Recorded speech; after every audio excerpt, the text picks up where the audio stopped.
sejam bem-vindos a mais um HFC Cast. Eu sou a Mônica Camolese, sou jornalista e hoje vamos falar da dengue. Exatamente. Eu sei que você deve falar, mas a gente já sabe sobre a dengue, mas será que sabe mesmo sobre toda a prevenção? Hoje nós estamos recebendo aqui no nosso estúdio, muito feliz em poder receber o Dr. Eliel Faber, clínico e também atua na emergência e na UTI do HFC Saúde. Seja muito bem-vindo, doutor, aqui ao nosso podcast. Obrigado. Olha, doutor, vamos falar de dengue, doutor. Quando a gente fala de dengue, pelo que a gente consegue perceber, antigamente parece que trazia um pouquinho mais de medo para as pessoas. Eu não sei se hoje as pessoas estão mais conscientes ou se ainda falta essa consciência, mas parece que hoje não é tão levado a sério, não se tem tanto medo e ainda é preocupante, né, doutor, quando se fala em dengue? Sim, é uma doença que ainda mata, né? E mais importante que isso, é prevenível. Até certo ponto, é uma doença prevenível. É prevenível. Agora, a dengue, ela existe em vários estágios? Quando falo, está com dengue, é um estágio só ou ela tem uma evolução, doutor? É uma doença evolutiva, né? A gente pode caracterizar aí 3 fases, né? É uma doença aguda, ou seja, ela tem começo, meio e fim, né? E ela não cronifica, o paciente não fica com dengue pelo resto da vida, né? A primeira fase da doença é uma doença febril aguda, que às vezes confunde o médico, né? Ou o próprio paciente, porque tem sintomas muito semelhantes com outras doenças febris agudas, né? Então, tem que ter febre, 37,8 ou mais de temperatura. Isso no idoso não é uma verdade absoluta, né? O paciente idoso, ele manifesta essa febre, às vezes, com outros sintomas, né? E essa fase febril, ela dura aí 4 a 7 dias no máximo, né? 4 a 7 dias no máximo. E depois que vem a segunda fase, é a fase de efervescência. É aí que moram os perigos, né? É nesse momento que aquele paciente que vai ter uma doença grave vai começar a ter mais sintomas, né? Outros sintomas além desse quadro febril. Exato. Assim, o principal sintoma, então, é febre, né? Dor no corpo, que nós médicos e profissionais de saúde chamamos de mialgia, né? Cefaleia é muito comum, dor de cabeça é muito comum, dor atrás dos olhos também é muito comum, né? Mas marcadamente febre e dor no corpo, né? Alguns pacientes têm bastante náuseas e vômitos, né? Outros têm alterações na pele, com manchas avermelhadas, mas isso não é obrigatório, né? Pode confundir. Não é um sintoma que vai aparecer para todos. Não, nem sempre, né? Mas febre vai ter todo mundo, né? Febre, dor no corpo, todo mundo. E uma gripe forte também pode começar assim, né? Com febre e dor no corpo. Por isso que pode haver essa confusão. Exato. Às vezes, né? Por conta dos sintomas serem parecidos. Mas, doutora, a gente sempre ouvia falar na dengue hemorrágica, que é a mais perigosa. Se usava esse termo antes?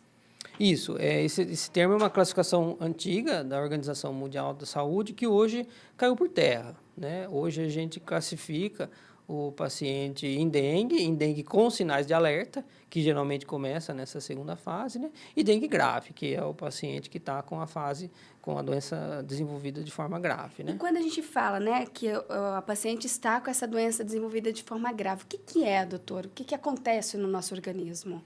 Olha, com a segunda fase da doença, quando a febre cessa, né? O nosso corpo começa a fazer o que a gente chama de aumento da permeabilidade vascular. O que é isso? É como se todos os vasinhos do nosso sangue comecem a virar uma peneirinha.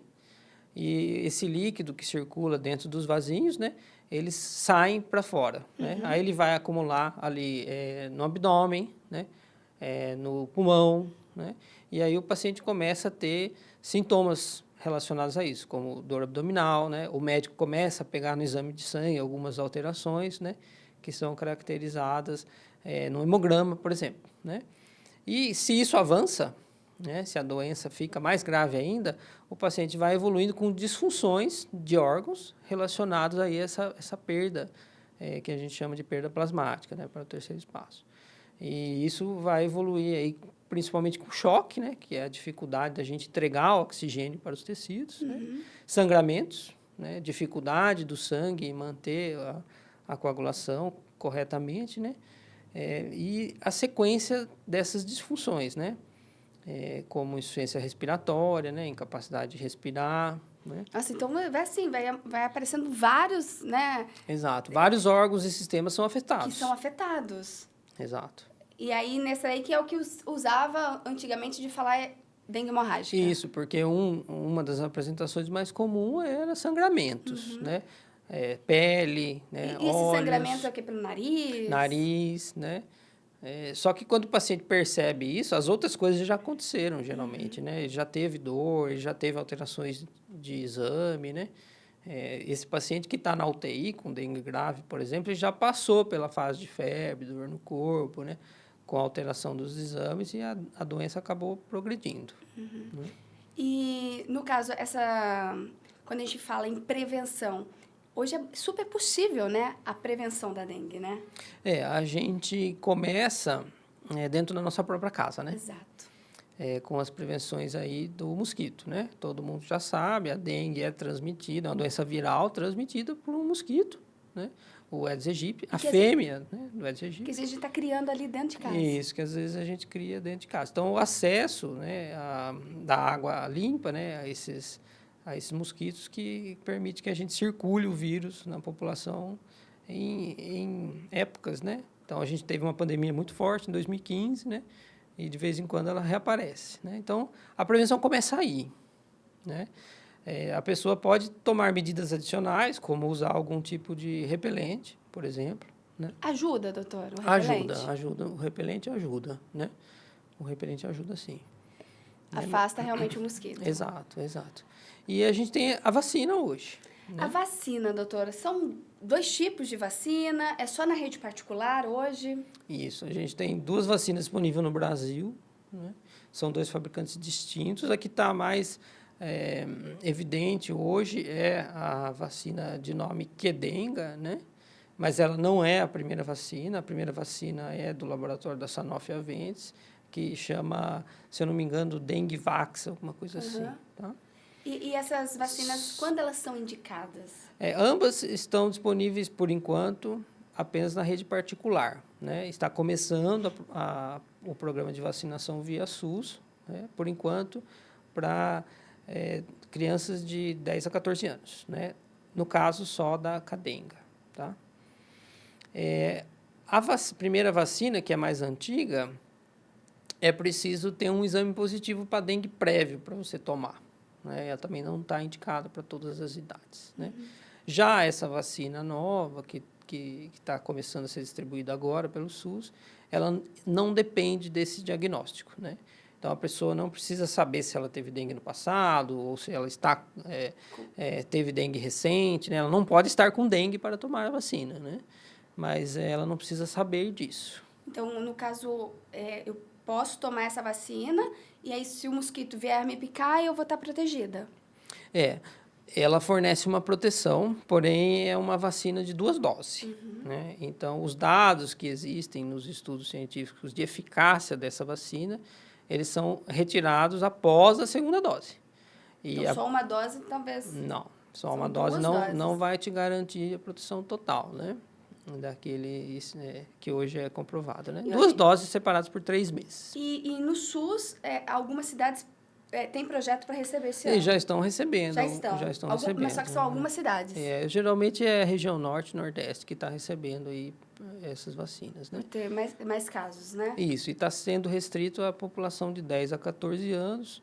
Segundo o Ministério da Saúde, é a faixa etária que concentra o maior número de internações por dengue, né?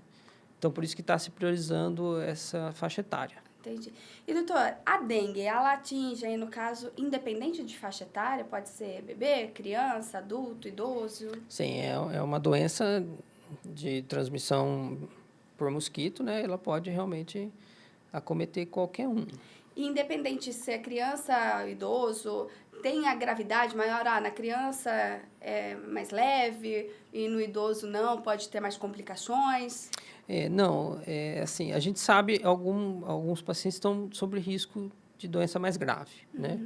Então, primeiro, quem já teve dengue antes, né, tem um risco um pouquinho maior de ter uma dengue grave na segunda infecção. Ah, então se você já teve e tiver novamente, o risco pode ser mais grave. Existe um risco maior, Olha, né? verdade, doutor. Existe um risco maior de ter... Novidade, assim, informação que eu não sabia. Sim, existe isso, né? Não é um risco extremamente aumentado, mas... pode ser maior. Isso, é um risco A maior. gravidade. É. E assim, pessoas que já têm alguma doença prévia, elas sempre estão com um risco maior de piora, né? Clínica, em relação até às doenças que elas já têm, né? Por conta de uma infecção sistêmica, que a dengue é uma infecção viral sistêmica, né? Então, idosos estão sob maior risco, né, de doença grave, né? Porque às vezes já tem outras doenças, Isso, né? né, Aí acabam complicando mais. Exatamente, né? Gestantes, né, pacientes em quimioterapia também, geralmente são pacientes imunossuprimidos, né, que estão com as defesas do corpo reduzidas, né? E, doutor, nesses casos, quando chega, né, uma paciente gestante, o cuidado é diferente para cada um? A gente vai classificar o doente no primeiro atendimento, né? De acordo com aquilo que eu já expliquei, que é se tem sinais de alerta ou não, né? Então, o que seria o sinal de alerta? O paciente está vomitando bastante, né? Mais de 3 vômitos no dia, né? O paciente que está sonolento, né? O paciente que está com algum sinal de sangramento na pele, que está com dor abdominal, né? Está com falta de ar, né? Esse paciente é um paciente com sinal de alerta, né? E tem o exame de sangue também, né? Tem alguns critérios que a gente olha no exame de sangue, né? E fala assim, olha, esse paciente aqui, ele está fazendo uma hemoconcentração, ou seja, aquele líquido está começando a sair do vaso, né? Do intravascular. E aí a gente fala, ó, esse paciente é um paciente com sinais de alerta, né? Esse paciente, ele pode ou não ficar no hospital quando ele é identificado, ou ele pode fazer uma observação mais de perto na casa dele, né? Mas é um paciente que a gente vai sempre olhar com cuidado.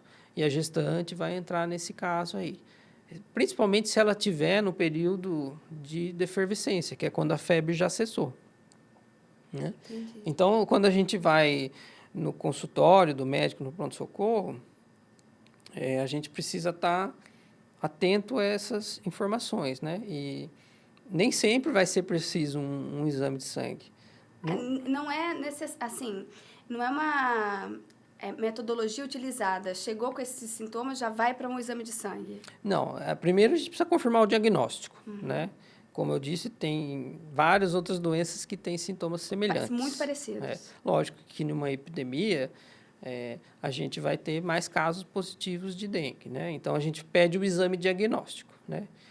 O exame mais rápido hoje, ele sai em 15 minutos na maioria dos hospitais da nossa região, no HFC inclusive, né? Então, a gente obtém o resultado ali. Esse exame, que é rápido, ele precisa ser feito ali até o 5º dia da doença, tá? Como é que é esse exame, doutor? É um exame de sangue, simples. Um exame de sangue simples que já vai confirmar se Isso, é dengue ou não. Né? Esse exame ele não é 100%. Então, como todo exame, né? Se ele for negativo e a pessoa tiver os sintomas, ele pode ser um falso negativo. Não é uma alta porcentagem de resultados falsos negativos, mas existe essa possibilidade, né? E é importante porque se o paciente mantém o sintoma, o médico precisa perseguir o diagnóstico de outra forma, né? Aí existe a possibilidade de ele fazer o que a gente chama de sorologia. A sorologia a gente vai pedir depois que o corpo da pessoa que está com dengue produziu a defesa contra o vírus, que são os anticorpos. Então, a gente vai lá, coleta o sangue e vai buscar os anticorpos, né? Esses anticorpos são de 2 tipos. Os que são produzidos ali de forma imediata, que vão aparecer dos 6 dias para frente da doença, e os de forma tardia vão aparecer aí 8º dia para frente e persistir por mais tempo, né? Então, existe também esse método de diagnóstico, né?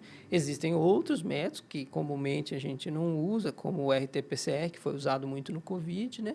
Mas é uma alternativa também, né? Agora, quando ir buscar ajuda médica, né? Porque às vezes a gente vai começar com esse quadro febril em casa, que a gente não sabe, né? Que se pode ou não ser a dengue, mas podem ser outras doenças também, pode ser um quadro gripal.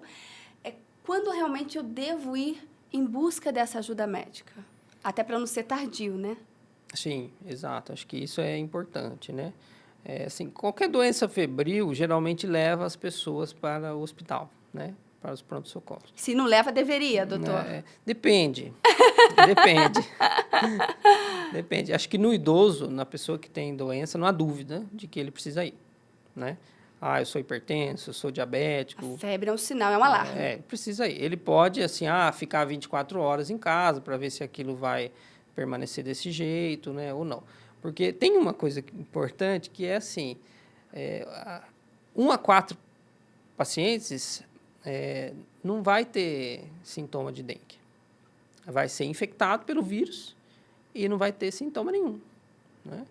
Então, aí tem uma porcentagem que vai apresentar sintomas, né? Então, a gente precisa considerar isso. Numa gripe também, às vezes você está numa sala com várias pessoas, né? Todo mundo pegou aquele vírus, né? Amanhã você fala com uma amiga e você está bem e ela está lá gripada. Isso acontece na dengue também, né? Então, acho que para o idoso precisa ir sempre, né? O paciente que precisa de uma avaliação mais cuidadosa é esse que tem comorbidades, né? A Criança, gestante, doutor. a criança, né, que está com a febre persistente, né? Precisa também fazer essa avaliação médica, né? O adulto jovem, né, que teve um dia de febre, ele também pode segurar esses sintomas em casa com sintomáticos, remédio para febre. Isso dificilmente vai acontecer na prática, né? Porque as pessoas ficam preocupadas com as situações de febre, né? Principalmente quando não sabem o que está acontecendo. De onde está vindo. Qual a causa, né? Exato. Então, na prática, as pessoas vão mesmo, né? E aí a gente precisa ficar atento como que faz o diagnóstico. Porque, às vezes, o médico lá no pronto-socorro, né, ou na UPA, ele está no primeiro dia de sintoma, o resultado pode vir negativo, né? Então, precisa ter essa orientação para que, na persistência dos sintomas, o diagnóstico seja perseguido, né? Ou seja, tentar fazer novamente. Isso, tentar fazer a sorologia no tempo adequado, né? E os pacientes que têm comorbidades, a gente acaba também fazendo o hemograma inicial, que vai nos dar um parâmetro para ser acompanhado, né? Para ser visto novamente, daqui a um tempo, como esse paciente evoluiu, né? Agora, doutora, essa evolução, né, para dengue grave, eu tenho como paralisar ela ali no início e não deixar evoluir ou não? Se ela tem que evoluir, ela realmente vai evoluir? É assim, 5% dos pacientes são graves, né? Vão desenvolver dengue grave. Se ele identifica e se o médico identifica uma dengue evoluindo com sinais de alerta, né? A gente consegue reduzir a mortalidade em quase 90%. Nossa. Então, acho que isso que é importante, né? Eu não sei se ela vai evoluir da forma severa, né? Eu sei quais são os riscos desse paciente para evoluir com a forma severa, né? E tem esse ponto que, se eu tenho assistência médica, né, eu reduzo a mortalidade drasticamente, que a vacina também faz isso, né? Ela vai reduzir a internação e a mortalidade. Doutor, hoje o doutor indica buscar por essa vacina? Tomar essa vacina? As pessoas que têm condições financeiras, né, para fazer a vacinação hoje na rede privada, fora da faixa indicativa, eu recomendo que tome. Mas se a pessoa tem alguma doença em tratamento, é melhor ela consultar o médico antes para ver se ela é adequada. Porque é uma vacina de vírus vivo atenuado, né? A gente tem, por exemplo, febre amarela, né, que tem o mesmo mecanismo, e nem todo mundo pode tomar, né? Então, é uma vacina que algumas pessoas com doenças específicas não podem tomar, né? Ela está liberada em bula, né, até os 60 anos de idade, mas ela não foi estudada nessa população. Entendi. Né? Ela foi estudada numa população até 17 anos. Mas hoje ainda, as pessoas que buscam pela vacina é um número pequeno ainda, doutor? Ou as pessoas já estão se conscientizando mais, estão indo buscar, a gente dizendo, claro, né? Principalmente tem que ser na rede particular. Eu não saberia dizer para você números, né? Se as pessoas estão indo buscar Mas geralmente a vacina. as pessoas que buscam ajuda médica, né? Já tomaram a vacina ou ainda não? Não, ainda não. A maioria das pessoas não está vacinada. A maioria das pessoas já teve dengue, né? A maioria, doutor? A maioria já teve. Uns com sintomas que tiveram diagnóstico, outros não, né? Porque a gente teve outras epidemias, né? 2009 tivemos uma, né? 2015 tivemos outra. Agora, a gente pode considerar, a gente está, né, começo aí de 2024, a gente pode considerar que a gente está no processo de pandemia ou ainda não? Não, ainda não. Né? O número de casos ainda não extrapola essa definição. A gente pode caminhar para, né? Mas ainda não. E a orientação, doutor, né? A gente já falou um pouquinho sobre a questão da prevenção. É atitude nossa mesmo, né? Dentro da nossa casa, porque não tem o que a gente fazer, né? Não tem, por exemplo, assim, tem a vacina, que vem para ajudar, né? Buscar mais informação, ser mais acessível, né? Sim. Infelizmente, né? Nem todo mundo tem a rede particular para poder, condições para tomar essa vacina, mas provavelmente deve ampliar na rede pública, né? Ainda está começando e nem é na nossa região, mas que a gente está aqui no interior de São Paulo, mas é importante salientar isso, né? Vocês conversam isso com o paciente, se eles têm esses criadouros, possíveis criadouros dentro da sua própria residência. Se bem que mosquito, né? Quando a gente fala no mosquito, ele não tem barreira, né, doutor? Não tem. Pode ser na casa do vizinho, enfim. Isso, É por isso que as políticas de saúde pública são muito importantes aí, né? De conscientização e prevenção.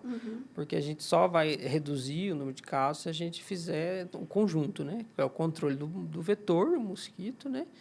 E os diagnósticos precoces aí com sistemas de vigilância. Porque você tem que imaginar o seguinte, vamos supor que a gente não tenha dengue em Piracicaba, né? E aí aparece um caso de dengue confirmado na vila, sei lá, num bairro aqui da cidade, né? Na Vila Resende, vamos supor. Se a vigilância sanitária do município fica sabendo desse caso, ela consegue identificar qual o local da moradia daquela pessoa, né? Essa informação entra na unidade básica de saúde, seja ela um programa de saúde da família ou uma UBS, né? E os profissionais, agentes de saúde, fazem uma visita nesse local. E fazem uma visita em outras casas ao redor, num raio específico de ação, né? E intensificam ali o controle do vetor, né? Isso é feito, né? Sempre que se tem um caso confirmado de dengue. Isso é sempre feito. Por isso que é importante a gente ter o diagnóstico, né? E dengue é uma doença de notificação do serviço de saúde. Então, eu descobri, eu tenho que avisar a autoridade, né, que aquele paciente tem dengue. E só vai quando vai ao médico e tem o diagnóstico, senão não tem essa notificação. Exato. E aí as ações de prevenção vão fortalecer para que aquilo não se espalhe, né? Porque, como eu disse, você pode estar com o vírus no corpo e não ter sintoma. Aí o mosquito vai, pica você, passa de você para mim numa próxima picada, né? Então, o vírus circula. A vacina também tem uma importância de redução da circulação de vírus, como foi no Covid, né? Eu pego a doença, mas eu tenho menos vírus circulantes, porque meu corpo é capaz de se defender, porque eu estou vacinado, né? E quando ele me pica, ele leva menos vírus, né? Menos vírus para outra pessoa numa próxima picada. Isso vai reduzindo... Erradicando de novo. Isso vai reduzindo a transmissão da vacina. A transmissão da dengue, da né? dengue.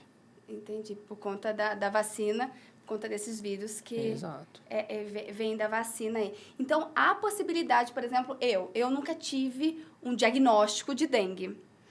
Mas eu posso ter tido dengue sem sintoma. Sim.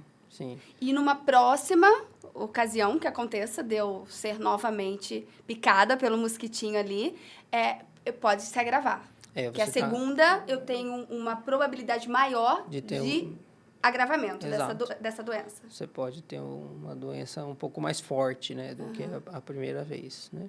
Entendi. E o cuidado, não adianta eu querer saber, fazer exame para saber se eu tive, se eu não tive contato. Olha, na prática é muito difícil isso, né? Os pesquisadores fazem isso de forma bem específica, né?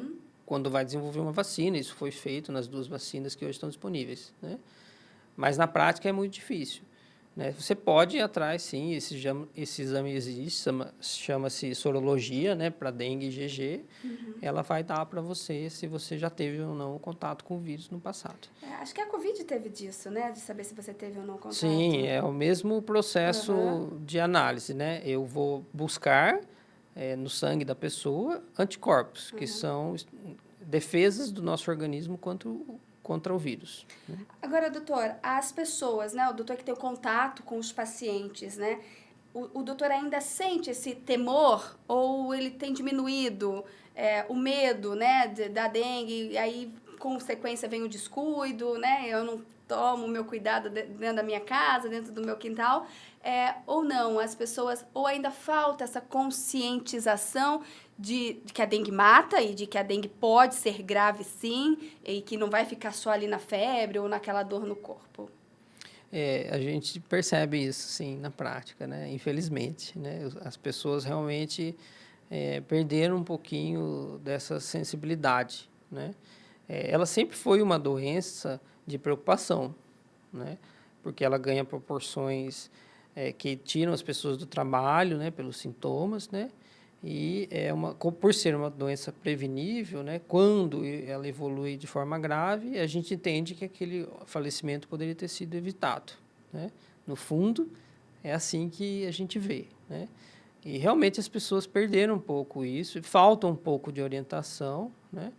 Por exemplo, não há motivo para desespero se eu estou com dengue positivo, né? Se eu sou um paciente diabético, estou com dengue positivo. Mas eu preciso ter um conhecimento de como aquilo pode evoluir, né? Isso é papel do profissional de saúde, orientar esse paciente, né? E não necessariamente o médico, né? Mas, a questão de vigilância também, exato, né? As campanhas de campanhas, conscientização. isso, exatamente, né? Então, buscar o diagnóstico faz parte disso, né? E se a gente começa a vir muitos casos graves, a gente começa a ficar mais preocupado. Aí fica mais preocupado. Né? Por que a gente começa a ver muito caso grave? Porque tem muitos pacientes infectados. Né? Então, se eu tenho 5% grave de 10 infectados, é uma coisa. Né? Agora, se eu tenho 5% de uma população de 1 milhão de pessoas, né? Os hospitais vão receber mais pacientes graves, porque eu tenho mais pessoas Aí infectadas. a notícia se espalha também, né? Isso, e as pessoas começam a ficar mais preocupadas. Aí vai fazer a limpeza no quintal, né? Aí vai olhar o quintal. Aí pode ser tarde, né? Aí pode ser tarde. Infelizmente. E, doutora, agora, não sei se é mito, se é verdade, porque, assim, eu já fiz algumas reportagens com pessoas que foram infectadas, que tiveram a dengue, e a gente já ouviu vários depoimentos de que é muito difícil, que a dor no corpo e que, inclusive, já passou a dengue, mas continua com sequelas, continua com uma dor que não sai. Depois que eu tive a dengue, não parei de ter. Existe essa possibilidade de sequela, doutor? Não, se não teve dengue grave, né, com disfunção orgânica, que levou o paciente, por exemplo, a uma longa permanência intra-hospitalar, né? Se não teve isso, a pessoa cura a dengue. É começo, meio e fim. Exato, é uma doença aguda. Entendi. Que é curada. Uhum. E vale comentar também que a gente não tem um medicamento para matar o vírus. Né? Então, às vezes, a pessoa vai no médico com uma expectativa e acaba recebendo uma orientação, o senhor vai tomar esse analgésico, se acontecer isso, o senhor vai aumentar a quantidade de líquidos que o senhor está ingerindo. Né? A pessoa fica um pouco frustrada, porque não existe... Um medicamento não existe. Isso não existe. Na verdade, esse tratamento é combater os sintomas. Exato. E estar atento aos sinais de gravidade. Acho que o principal é isso, para quem está positivo, né? Para quem está positivo, o principal é combater os sintomas e ficar atento aos sinais de gravidade. E quando a gente fala em combater os sintomas, é claro, o médico vai orientar tudo, mas geralmente é o quê, doutor? É analgésico comum, né? Hoje, dipirona e paracetamol, né? A gente evita os anti-inflamatórios, né? A gente evita os corticoides, né? Que são analgésicos também, que às vezes é passado em situações específicas, né? Isso é evitado. E a gente orienta o paciente a que aumente a ingesta hídrica, né? Porque quando a gente está doente, a gente não costuma dar muita atenção a isso, né?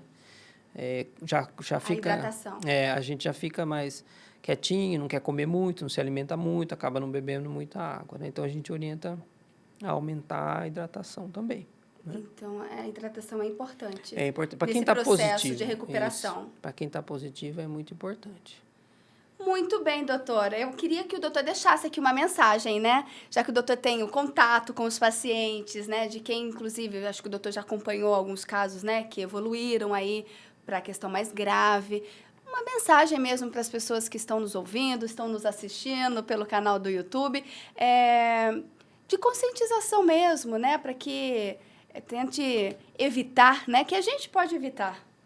Eu acho que assim, né? A gente, às vezes, só se atenta quando o terremoto acontece na casa do lado, né? Então, talvez você só vai ficar preocupado se você tiver um amigo que foi internado com dengue, né? Ou, eventualmente, perdeu uma pessoa próxima por dengue, né? E isso precisa acabar com qualquer situação em que a nossa ação interfira no resultado final. Então, no Covid, a gente viu muito isso, né? Comigo não vai acontecer, eu não pego, né? A gente precisa destruir esse paradigma que temos como sociedade, né? E passar a olhar para o próximo, né? Então, eu vou aqui olhar o meu quintal, ver se eu tenho um foco de criadouro, né? Eu conheço relatos de casas que não conseguiram ser acessadas porque a pessoa não abre a casa, né? Para o profissional de saúde vistoriar, né? E uma vez positivo, eu recomendo que persiga o diagnóstico, né? Mas também que não há motivo para desespero. Para o pânico. Né? Para o pânico. E, por fim, se tiver a oportunidade de se vacinar, vale a pena buscar a vacina, né? E parece Vale que a pena. acende essa luz de alerta, e é assim mesmo, né? Acho que a Covid foi muito isso.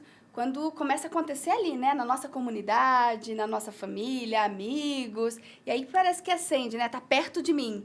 Porque parece que enquanto não... Parece que tá tudo muito longe, né? Exato. De acontecer comigo. E não é assim, né? A gente nunca sabe, né? Se tem ali na nossa casa ou se tem no nosso vizinho. Então, é importante essa conscientização mesmo.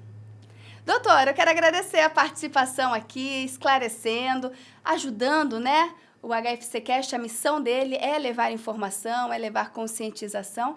E hoje o doutor nos ajudou bastante aqui trazendo essas informações. Muito obrigado, já fica um convite para poder voltar aqui conosco. Obrigado, eu agradeço Obrigada, viu, doutor? oportunidade. Até a próxima. E obrigada a você que nos acompanhou. Lembrando que você pode acessar aos outros episódios. São vários temas sobre saúde, sobre bem-estar, que você pode acompanhar tanto pelo Spotify, ali, ó, enquanto você estiver dirigindo, para você ir ouvindo, como também no canal do YouTube, que você consegue assistir todo o vídeo, né, durante esse bate-papo com os médicos aqui do HFC Saúde. Então, pode acompanhar todos os episódios. Eu agradeço você por ficar conosco até agora e até mais, viu? Até a próxima. Tchau, tchau.